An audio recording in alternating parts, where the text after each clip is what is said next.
At my mom's funeral, my uncle stood up and said she deserved to die alone. My cousin added, no one loved her anyway. I couldn't move. I couldn't breathe. I just stared at them, my hands clenched around the folded tissue in my lap. Every word felt like a slap across the face, not just to me, but to her memory.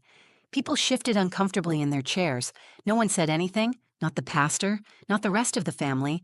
It was like everyone agreed, or at least decided to stay quiet. Then the door at the back of the room opened. A man in a dark green military uniform walked in. Tall, quiet, maybe late 30s. He didn't look at anyone. He walked straight toward the casket. His boots echoed on the floor, one step after another. He paused in front of my mother's body, removed his cap, and looked down at her. Then he said, I owe her everything. The room went dead silent. No one knew who he was. Not me, not my uncle, not even the pastor. And in that moment, everything I thought I knew about my mother and about the people who claimed to know her best began to change. Let me take you back a few days before the funeral. The house was too quiet. Not the kind of peaceful silence people talk about in movies, but the empty kind. The kind that wraps around you like a wet blanket and makes you feel heavier just for existing. I sat at my mother's kitchen table, the same one where she used to write grocery lists on old receipts. Her chipped coffee mug still sat by the sink. Her scarf was still draped over the chair like she might come back and grab it any second. But she wasn't coming back. My name is Jessa Calloway.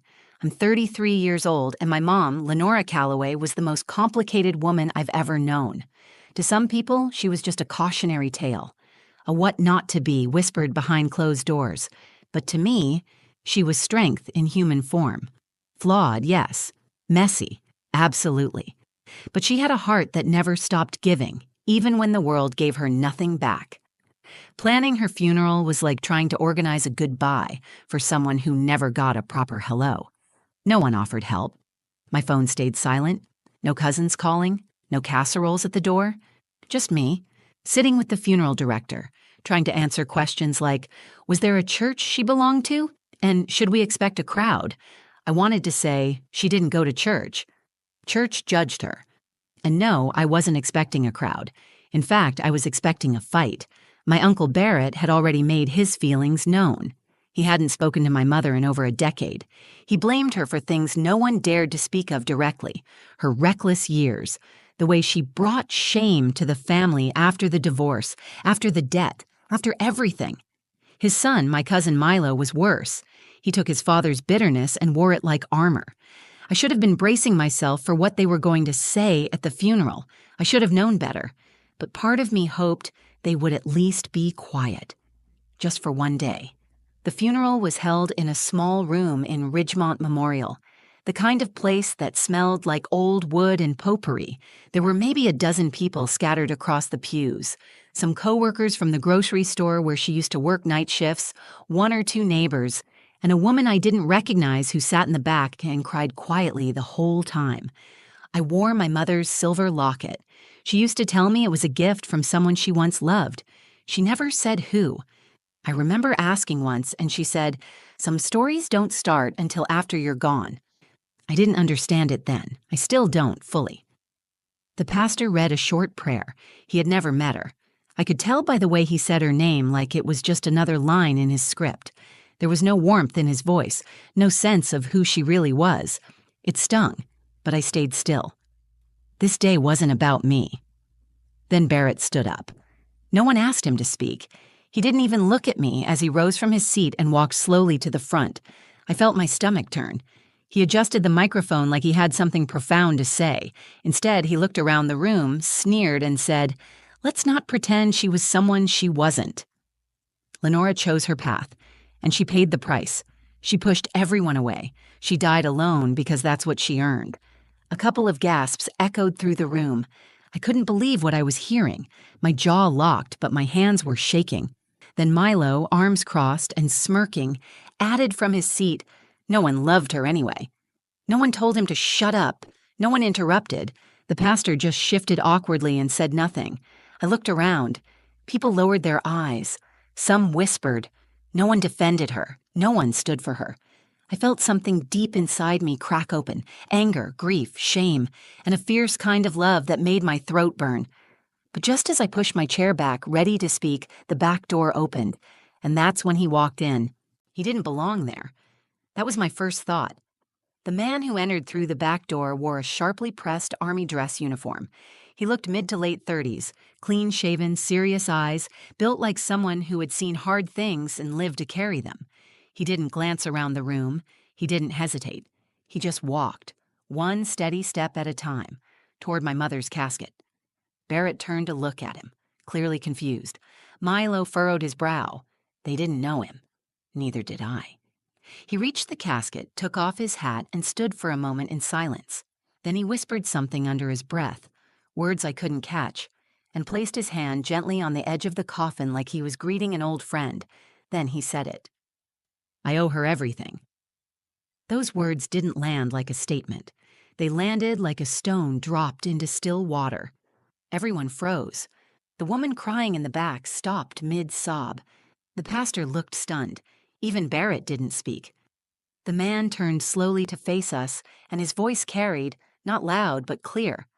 "I know none of you know me, but I knew Lenora Calloway. Better than most, I think. She saved my life." He looked straight at me. "You must be her daughter." I nodded slowly, still trying to understand what was happening. Barrett muttered under his breath, "Saved his life?" "Yeah, right." The man turned toward him. "You don't have to believe me, but I'm going to tell you anyway." He took a breath. 20 years ago, I was 17 and living on the street. My parents had both died, I had no siblings, and I aged out of foster care with no direction, no money, no clue what came next. It was November. Cold. I was sleeping behind the dumpster behind a grocery store off 3rd and Ridge. One night, a woman came out the back door with a trash bag. She saw me. She didn't scream. She didn't call the cops. She asked if I was hungry. He paused, eyes scanning the room. "That woman was your sister, your aunt, your mother. She gave me leftover soup and a warm blanket from her car. And the next night, she came back. And the next? For 3 months, she made sure I had something warm to eat and something dry to sleep under." I couldn't believe what I was hearing. My mom had never told me any of this. Not once. The man continued. "She never asked for anything. She didn't give speeches. She didn't make me feel like a project. She treated me like a human being. When I told her I wanted to join the army, she looked me in the eye and said, 'Then you better stop sleeping behind dumpsters and start standing up straight.' And she gave me a bus ticket to the recruiting office." Milo leaned toward his dad, whispering something with a smirk. Barrett looked uncomfortable, but he didn't interrupt. The man ignored them. "I went on to serve 3 tours. I built a career. I have a family. I mentor at-risk youth now. I've spent the last decade helping kids who were just like me, and every time I help someone, it's because of her." He looked back at the casket. "She may not have been loved by all of you, but she was loved by me, respected by me, and I know I'm not the only one. She left a mark. You just never looked close enough to see it." I felt tears running down my face, and for the first time that day, they weren't just from grief. Barrett stood trying to reclaim control. "You don't know what she did to this family." The man stepped closer. "Maybe not, but I know what she did for me, and I think in the end that counts for something." Barrett sat down, jaw tight. Milo folded his arms and turned away. I looked around the room again. People weren't whispering anymore. They were listening. Faces softened. A few nodded. The woman in the back wiped her eyes. My mother, the woman they all dismissed and disregarded, had just been resurrected in front of them. Not as a disgrace, not as a failure, but as a savior. Quiet, unthanked, and unforgettable. I stood up and faced the room. That was my mom, all of her, and I won't let her be remembered as anything less. The silence that followed wasn't awkward. It was full, heavy with meaning, and in that silence, the conflict didn't just burn, it transformed. I barely remember sitting back down. My hands were still trembling, and my pulse was racing like I'd run a marathon without moving a single inch. That man, Anthony Vega, had just torn open everything I thought was settled. My mother's reputation, my family's version of her story, my silence. All of it was cracked wide open. For so long, I had let them define her. I let them twist her life into something small and shameful. I let them decide that because she struggled, because she didn't smile at church socials or host perfect Thanksgivings, she didn't matter. But now I knew better. I felt it in my chest. She mattered. She mattered to someone. And that went at the world. After the funeral ended, the room thinned out quickly. Coworkers offered soft condolences, eyes a little wider than before. Milo stormed out with barely a word. Barrett stayed back, standing stiff near the door, looking like he wanted to say something, but never quite finding the courage. I didn't care. What mattered was Anthony. He waited near the casket, quiet and respectful, like he wasn't ready to leave her either. I walked up to him, still feeling unsteady but determined. "Can I ask you something?" I said. He nodded. "Of course." "Why did you come today?" Anthony took a deep breath.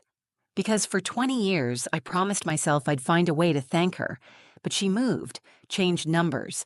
I couldn't track her down. I only found out she passed 2 days ago. Someone from the store posted about it online. I drove all night to get here." "You didn't have to do that." "I did," he said without hesitation. "People like her. They don't get statues. They don't get headlines. But they should get remembered right." I nodded, swallowing the lump in my throat. "Thank you for what you said, for everything." He reached into his coat pocket and handed me something, an old, faded photograph. It showed my mother, much younger, standing beside a skinny teenage boy with a buzz cut. They were outside a diner. She had her arm around his shoulder, and she was laughing. "I've kept this in my wallet since the day she gave me that bus ticket," he said. "She told me to take a picture so I'd remember I wasn't invisible." I pressed the photo to my chest. "She never told me about you, about any of this. She didn't like talking about herself. She only talked about you." That was the moment it all snapped into focus. My mother wasn't ashamed of her past. She just didn't want it to burden me. She carried it all alone so I could walk lighter. And here I was, letting people like Barrett drag her memory through the dirt. Not anymore.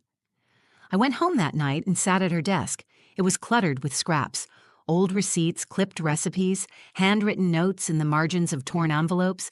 And beneath all that, I found a notebook. Inside, she'd been writing letters. To me. Some were half-finished. Some were rambling. But one page caught my eye. The ink was darker, the handwriting steadier. It read, "If you're reading this, it means I'm gone. I hope I made you proud. I know I wasn't always easy to love, but I tried. God, I tried. Not just for me, for you. I didn't want you to become me. But maybe now I realize there's nothing wrong with being someone who fights hard and loves quiet." I broke down right there. And when I got up, I knew what I had to do. I wasn't going to let her story die in that cold, judgmental room. I wasn't going to let the loudest voices rewrite her life just because they shouted over the quiet truth. I pulled out my laptop and started writing. First a journal entry, then a post, then a letter to the local paper. I talked about the woman who took in strangers, the woman who worked 2 jobs and still came home to make soup, the woman who taught me to be kind even when no one was watching. I didn't care if anyone else believed it. I knew the truth now. And I was going to make sure the world knew it too. Because if my mother could change someone's entire life with a blanket and a warm meal, then the least I could do was change how the world remembered her, starting with her name. Lenora Calloway, a woman who saved lives without needing to be seen. A few days after the funeral, I got a message from Anthony. It was short, just a sentence and an address. "You should see this. She never stopped helping." I almost didn't go. Part of me wanted to stay in the warmth of the memories I had just uncovered. Just me, my mom, and the pages of her quiet strength. But curiosity tugged at me. If there was more to her story, I had to know it. The address led me to a community center about an hour outside of town. It wasn't fancy. The paint on the sign was chipped, and the front steps creaked under my feet. Inside, the walls were covered in artwork, paintings and poems, some childish, others raw and emotional, the kind of art that comes from people who've lived through storms. A woman greeted me at the front desk. "You must be Jessa." I blinked. "Yes. How did you know?" She smiled. "We were expecting you. Anthony said you might come. Follow me." She led me down a hallway and into a small room lined with bookshelves, mismatched chairs, and a bulletin board covered in Polaroids. On the far wall, there was a framed photo of my mother. It took my breath away. She was younger, mid-40s maybe, wearing a denim jacket and holding a tray of cupcakes. Around her were 3 kids smiling up at her like she'd hung the moon. The caption beneath it read, "Miss Lenny, our anchor." I turned to the woman beside me. "She volunteered here." She nodded. "More than that, she saved this place. We were on the verge of closing. No funding, barely any staff. Your mother showed up one afternoon and asked if we needed help. She cleaned. She cooked. She ran after-school tutoring. She taught writing workshops to teenagers who wouldn't speak to anyone else. She never asked for credit. She just showed up." I felt the tears coming before I could stop them. She never told me. She didn't do it to be remembered. She did it because she knew what it felt like to be invisible. I walked over to the bulletin board and stared at the photos. In each one, she looked happy. Not just smiling, but truly at peace. Her eyes, which so often looked tired when she came home at night, sparkled in these pictures. There were handwritten notes, too. One said, "Miss Lenny taught me how to write my first story." Another, "When I wanted to drop out, she told me my voice mattered." I believed her. I traced my fingers along the edges of the board, absorbing every word like oxygen. She hadn't been the woman my family claimed she was. Not even close. She hadn't lived a small life. She'd lived a hidden one filled with quiet power, with small acts that rippled into big changes. For years, I had carried her story as one of tragedy, but now I saw it for what it really was, a story of survival, of sacrifice, of love that didn't need applause to matter. Anthony met me outside when I left. He leaned against his truck, hands in his pockets, watching the sky darken. "She came here every Thursday," he said, "rain or shine." "I didn't know this version of her," I said. He nodded. "Most people didn't, but it's not too late to tell that story." And that's when I knew what I had to do. I went home, pulled up the draft of the post I had started after the funeral, and rewrote the entire thing. This time, it wasn't about defending her. It was about celebrating her. I included the picture from the center, the notes from the kids, Anthony's words, and even a few pages from her notebook. I told the full story of a woman the world discarded, who refused to discard anyone else. When I hit publish, I didn't expect much, but within hours it spread. People shared it, commented, told their own stories, strangers who had met her at the shelter, kids she'd mentored, former coworkers who remembered how she always brought extra food for the new hires who couldn't afford lunch. One comment read, "I never knew her name, but she gave me a blanket when I was 13 and sleeping under a bridge. Thank you for reminding me who she was." Another said, "She was a quiet hero. Thank you for making her loud." And that's when I realized my mom hadn't needed the world to see her. She just needed one person to finally tell the truth. That was going to be me. It's been 3 months since the funeral. I still can't drive past Ridgemont Memorial without feeling a pang in my chest. But now, it's not just grief that shows up. It's pride, gratitude. A strange, soft ache that reminds me my mother mattered. Not just to me, but to people she saved, to lives she touched, to a community that knew her not as a cautionary tale, but as a quiet constant in the chaos of their world. Since I published the post, something unexpected happened. The story didn't just resonate, it moved. It reached places I never imagined it would. A local reporter called me. Then a national blog picked it up. And suddenly, Lenora Calloway, my mother, was no longer a footnote. She was a feature, a name spoken with reverence, not ridicule. One of the kids from the community center, well, not a kid anymore, she's 24 now, reached out to me. Her name is Danny. She told me my mom helped her stay in school when her family life fell apart. She had nothing but a garbage bag full of clothes and a lot of anger. But my mom saw something in her. She didn't try to fix me, Danny said. She just listened. And when I failed a class, she told me failing wasn't the end unless I stayed there. Danny's in her final year of college now, studying to be a social worker because of my mother. There were others, too. A woman who had been in and out of shelters most of her 20s said my mom gave her a pair of boots one winter and sat with her while she cried. A former coworker remembered how she used to write little notes of encouragement and leave them in the break room. Quotes about strength, survival, and getting back up. And then there was the letter. One I found tucked inside the last book she had been reading. It was addressed to me. Not in a dramatic, cinematic way, just a plain envelope with my name scrawled in her uneven handwriting. Inside, she wrote, "If you ever wonder what I was trying to do with this life, the answer is simple. I wanted to give back what I never got. I wanted to prove that being broken didn't mean being useless, and if even one person remembers me as someone who made things feel a little less heavy, then I'll call that a win." I read that letter every week, sometimes out loud, sometimes silently with my hand pressed against the paper like it might still be warm from her touch. My relationship with my family didn't magically heal. Barrett hasn't spoken to me since the funeral. Milo sent me a message, short and half-hearted, saying I was dramatic and making a saint out of someone who screwed up. But I don't need their approval anymore. I used to think defending my mother meant convincing them she was better than they claimed. Now I know better. It's not about them at all. It's about the truth. And the truth is that my mother was human. She struggled. She made hard choices.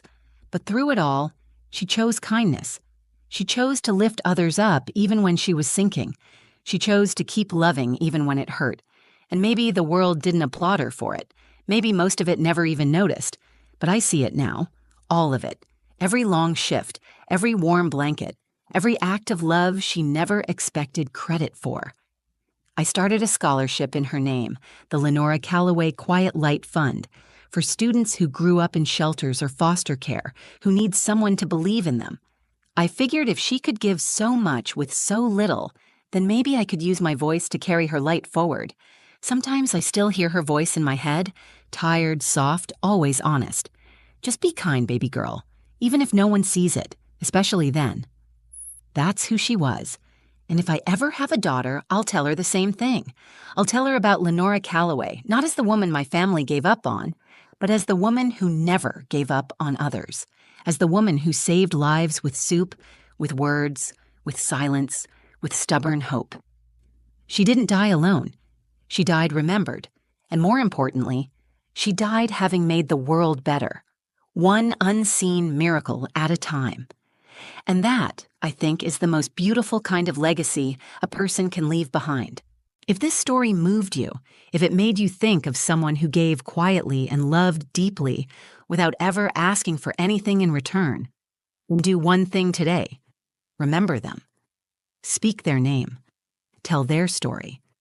And if you believe more people need to hear stories like my mother's, stories of unseen kindness, silent strength, and redemption in the most unexpected places, please like this video, share it with someone who needs to hear it, and leave a comment below.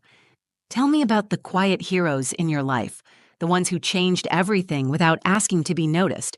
I read every word, and I respond when I can. And if you're new here, or if this story meant something to you, subscribe to the channel. I share real stories that dig deep into what it means to love, to lose, and to live with purpose. Thank you for watching, and thank you for keeping Lenora Calloway's story alive.